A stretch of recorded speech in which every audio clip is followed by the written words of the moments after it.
વાલિયા તાલુકાના ડહેલી ગામના વીજ સબસ્ટેશન પાસે ગ્રામ પંચાયત દ્વારા કુલ 8 લાખના ખર્ચે સ્મશાન ગૃહની જગ્યા ફાળવવામાં આવી છે। વાલિયા તાલુકાના ડહેલી ગામના આદિવાસી સમાજના લોકો કેમ નદી ઓળંગી જીવના જોખમે અંતિમ સંસ્કાર માટે જતા હતા, જેઓની સમસ્યાને ધ્યાનમાં રાખી ગ્રામ પંચાયત દ્વારા ડહેલી ગામની સીમમાં વીજ સબસ્ટેશન પાસે નવા સ્મશાન ગૃહ માટે જગ્યા ફાળવવામાં આવી છે।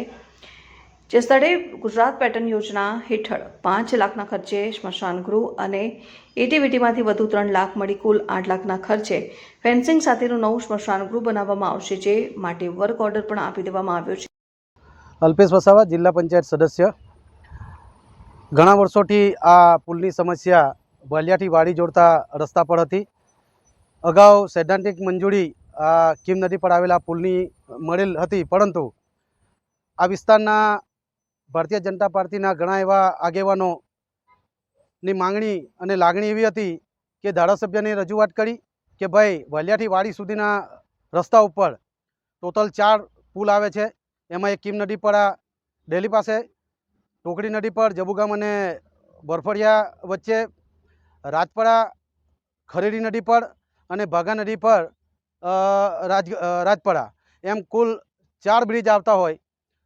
એક બ્રિજ આ વર્ષે બને અને બાકીના બ્રિજો પાછળથી બને તો જે અત્યારે જે હાલાકી છે, જે સમસ્યા વાહનની અવરજવરની, લોકોને અવરજવર કરવામાં પડે છે, એ સમસ્યા કાયમ માટે રહે એનું ધ્યાન રાખીને આજે રજૂઆત અમારી હતી। એ ધારાસભ્યશ્રીએ એની રજૂઆત આપણા ગુજરાતના મુખ્યમંત્રી શ્રી ભૂપેન્દ્રભાઈ પટેલ સાહેબને કરી। ધારાસભ્યશ્રીની આ જે જરૂરી જે કામ હતું એ કામની વાત અને એ બાબત ધ્યાનમાં રાખી ગુજરાતના મુખ્યમંત્રીશ્રીએ વાડીથી વાલિયા સુધીના રસ્તા પર આવતા આ 4 બ્રિજની મંજૂરી આપી છે।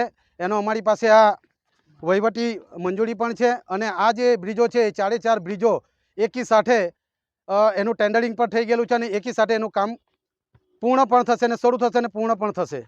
બીજું, વાલિયાથી ભમડિયા થઈને જોડતો જે રસ્તો છે એમાં પણ ડેસાડ અને સોરગામ 2 બ્રિજ આવે છે, એ બ્રિજનું પણ મંજૂરી મળી ગઈ છે, એનું પણ ટેન્ડરિંગ થઈ ગયું છે। સાથે સાથે કરસાડ અને ડેસાડ એ રસ્તા પર જોડતો જે પુલ છે એ પુલની પણ મંજૂરી આપવામાં આવેલી છે અને એ કામ પણ સમય અનુસાર શરૂ થઈ જશે।